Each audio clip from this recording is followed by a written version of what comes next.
नमस्कार. चला आज एका अशा प्रवासावर निघूया जो सुरू झाला होता तब्बल 2500 वर्षांपूर्वी. पण तो आजही आपल्या प्रत्येकाच्या मनात कुठेतरी सुरूच आहे. हा प्रवास आहे वेळेच्या अनुभवाचा. कधीकधी एकच रात्र युगासारखी लांब का वाटते आणि कधीकधी मैलांचं अंतरही एका क्षणात पार होतं. याचं उत्तर एका प्राचीन शिकवणीत दडलंय, जी आपल्याला दुःख आणि अज्ञान यांच्यातलं नातं उलगडून दाखवते. तर मग या चिंतनाच्या मार्गावर एकत्र पाऊल टाकूया. ही गोष्ट आहे दोन माणसांची. एक जो ऐश्वर्याच्या शिखरावर बसला होता, पण तरीही स्वतःच्याच मनाच्या तुरुंगात कैद होता. आणि दुसरा जो अगदी सर्वसामान्य होता, पण स्वातंत्र्यासाठी, आपल्या अस्तित्वासाठी धावत होता. त्यांची जगं खूप वेगळी होती, त्यांचे संघर्षही वेगळे होते, पण एका अदृश्य धाग्याने त्यांचं नशीब एकमेकांशी जोडलं गेलं होतं. आणि तो धागा होता मानवी दुःखाचा. तर यातला पहिला होता कोसलचा शक्तिशाली राजा पसेंदी. त्याच्याकडे संपत्तीची काही कमी नव्हती. एका इशाऱ्यावर अख्खं सैन्य हलायचं. पण या सगळ्या बाह्य वैभवाच्या आत त्याचं मन एका अंधाऱ्या कोठडीत अडकलं होतं. त्याच्यासाठी सूर्यास्तापासून ते सूर्योदयापर्यंतचा काळ म्हणजे जणू एक न संपणारं युग होतं. एक अशी रात जी तो काही केल्या पार करू शकत नव्हता. आणि दुसरा होता एक अगदी सामान्य साधा पती. त्याच्यासमोर आव्हान होतं शारीरिक, वेळेसोबतची एक शर्यत. सूर्यास्त होण्याआधी त्याला 12 मैलांचं अशक्यप्राय वाटणारं अंतर पार करायचं होतं.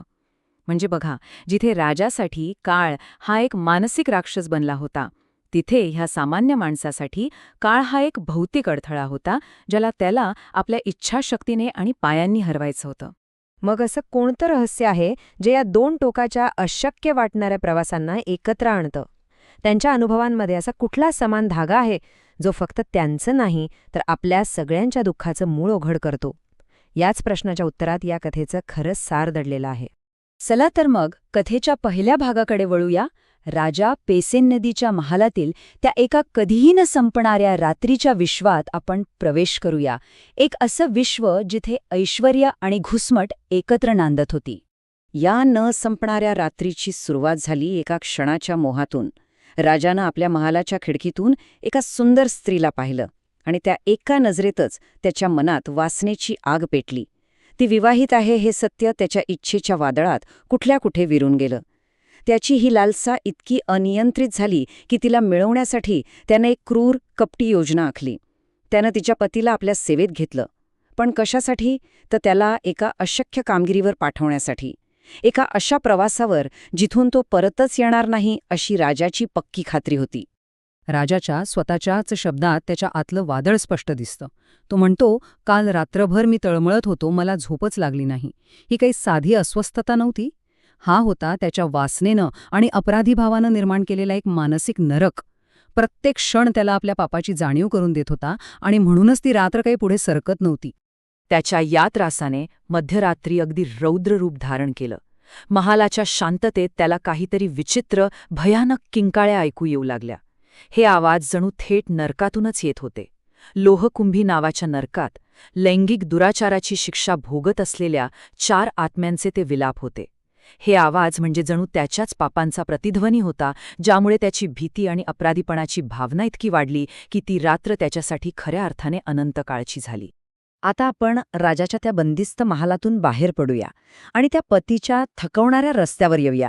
राजाच्या मानसिक घुसमटीच्या अगदी विरुद्ध या माणसाचा संघर्ष होता बाह्य जगाशी, म्हणजे शरीराच्या मर्यादा आणि वेळेच्या दबावाशी.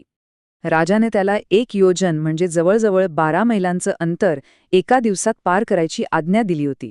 त्याला एका दुर्गम ठिकाणाहून कमळाची फुलं आणि अरुणावती नावाची एक दुर्मिळ लाल माती घेऊन सूर्यास्तापूर्वी परतायचं होतं. खरं तर सामान्य परिस्थितीतही हे काम जवळपास अशक्य होतं आणि राजाचा उद्देशही तोच होता. पण गंमत बघा, राजाच्या स्वार्थीपणाच्या अगदी उलट ह्या माणसाचा प्रवास सद्गुणांनी भरलेला होता. त्यानं वाटेत एका वाटसरूसोबत आपलं जेवण वाटून खाल्लं, नदीतल्या माशांना त्यानं भाताचे काही कण दिले आणि मग त्यानं नदीच्या रक्षक देवतांना आणि नागांना आवाहन केलं. आपल्या सत्कर्मांचं पुण्य त्यानं अर्पण करून मदतीची याचना केली. आणि त्याच्याच ह्या उदारतेमुळं नागांचा राजा एका वृद्ध माणसाच्या रूपात प्रकट झाला आणि त्यानं त्याला ती कमळं आणि लाल माती दिली. तो वेळेवर परत आला खरा, पण राजानं शहराचे दरवाजे मुद्दाम लवकर बंद करून घेतले होते. तरीही तो खचला नाही. त्यानं आणलेली माती आणि फुलं शहराच्या भिंतीवर ठेवली आणि मोठ्याने ओरडून म्हणाला, "अहो नगरवासियांनो, तुम्ही साक्षी राहा. मी राजानं दिलेली कामगिरी वेळेवर पूर्ण केली आहे. राजा विनाकारण माझा जीव घेऊ पाहतोय." आणि यानंतर तो आश्रय आणि शांती शोधण्यासाठी थेट जेतवन विहाराकडे निघाला. आणि इथेच जेतवन विहाराच्या त्या शांत वातावरणात या दोन वेगवेगळ्या कथांचा संगम होतो. एकीकडे वासनेनं आणि भीतीनं ग्रासलेला राजा आणि दुसरीकडे शारीरिक श्रमानं थकलेला पण मनानं शुद्ध असलेला तो पती. दोघेही एकाच ठिकाणी एकाच उत्तराच्या शोधात पोहोचतात. दुसऱ्या दिवशी सकाळी तो घाबरलेला राजा आणि तो थकलेला पती दोघेही बुद्धांसमोर हजर झाले. विहारातली ती शांतता, उदबत्तीचा तो सुगंध आणि बुद्धांची ती तेजस्वी उपस्थिती, ह्याच वातावरणात या दोन पूर्णपणे भिन्न अनुभवांना एक वैश्विक सत्य जोडणार होतं. बुद्धांनी त्या दोघांकडे पाहिलं. एकाच्या मनातली लांब रात्र आणि दुसऱ्याच्या पायाखालचा लांब रस्ता, हे दोन्ही त्यांना दिसलं. आणि मग त्यांच्या त्या दोन्ही दुःखांना एकत्र आणणारे शाश्वत शब्द बुद्धांच्या मुखातून बाहेर पडले. दीघा जागरतो रत्ती, दीघम संतस्य योजनम, दीघो बालानाम संसारो, सद्धम्मम अविजानतम. याचा अर्थ आहे, जागणाऱ्यासाठी रात्र लांब असते, थकलेल्या प्रवाशासाठी एक योजन अंतरही खूप लांब असतं.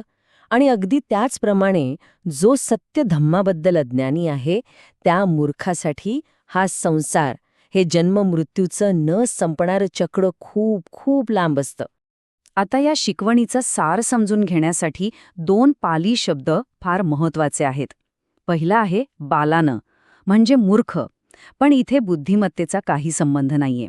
बाल म्हणजे तो जो आध्यात्मिकदृष्ट्या अज्ञानी आहे, जो वास्तवाचं खरं स्वरूप म्हणजे अनित्यता आणि दुःखाचं कारण पाहू शकत नाही. आणि दुसरा शब्द आहे संसारो. याचा शब्दशः अर्थ आहे अंतहीन भटकंती. हे फक्त जन्ममृत्यूचं चक्र नाही, तर आपल्याच मनातील लोभ, द्वेष आणि अज्ञानामुळे निर्माण होणारं दुःखाचा न संपणारं चक्र आहे. राजा पसेनदी या संसारात अडकला होता आणि तो पती त्यातून बाहेर पडण्याचा मार्ग शोधत होता. राजाची आणि त्या पतीची गोष्ट जरी 2500 वर्षांपूर्वी घडली असली, तरी त्यांची लांब रात्र आणि लांब रस्ता आपण आजही कुठेतरी अनुभवतोच. त्यामुळे ही फक्त एक जुनी गोष्ट नाही, तर ती आधुनिक मनासाठी एक प्रकारची मार्गदर्शक पुस्तिका आहे. चला पाहूया, बुद्धांची ही शिकवण आपल्या आजच्या जीवनातले लांब रस्ते कसे लहान करू शकते. या सगळ्या शिकवणीचं मूळ आहे सद्धम्मम अविजानंत, म्हणजेच सत्यधम्माबद्दल अज्ञानी असणं. हेच लांब रस्त्याचं खरं कारण आहे. जेव्हा आपण वास्तवाचं स्वरूप आणि दुःखाचं कारण समजू शकत नाही, तेव्हा आपलं दुःख लांबतच जातं. आजच्या काळात हे लांब रस्ते कसे दिसतात? विचार करा. कामाच्या ठिकाणी असलेलं विषारी वातावरण, आठवडाभर न संपणारं वाटतं, कारण मनात राग, द्वेष असतो. रात्री झोपण्याऐवजी तासनतास मोबाईलवर स्क्रोलिंग करणं, ही सुद्धा एक न संपणारी रात्रच बनते. आणि नात्यांमधले न सुटलेले वाद, ते तर एका थकवणाऱ्या लांब प्रवासासारखेच वाटतात, ज्यात आपण फक्त एकाच जागी गोल गोल फिरत राहतो. मग प्रश्न उरतो की हा रस्ता लहान कसा करायचा? यावर उपाय काय आहे? ही शिकवण आपल्याला काही कृतिशील मार्ग दाखवते, ज्यामुळे आपण आपले हे लांब रस्ते लहान करू शकतो. यासाठी एक खूप सोपा सराव आपण रोज करू शकतो. पहिली पायरी आहे ओळखा. आपल्या आयुष्यातला सध्याचा एक लांब रस्ता ओळखा. दुसरी पायरी विचारा. स्वतःला विचारा की राजा पसेनदीप्रमाणे कोणती इच्छा किंवा कोणता द्वेष या रस्त्याला लांब बनवत आहे. तिसरी पायरी स्वीकारा. त्या भावनेला कोणताही निर्णय न देता फक्त साक्षी भावानं स्वीकारा. आणि चौथी सगळ्यात महत्वाची पायरी कृती करा. आता त्या पतीप्रमाणे स्वतःच्या दुःखातून बाहेर पडून जगाकडे पहा. आज अशी कोणती एक छोटीशी निस्वार्थ दयाळू कृती करता येईल, जी आपलं लक्ष आपल्या त्रासावरून हटवून दुसऱ्याच्या मदतीकडे वळवेल? तर मग जाता जाता स्वतःसाठी एक प्रश्न. आज आपलं मन कोणत्या लांब रस्त्यावरून चालत आहे? कारण त्या रस्त्याला लहान करण्याची शक्ती ती आपल्याच विचारात आणि आपल्याच कृतीत दडलेली आहे.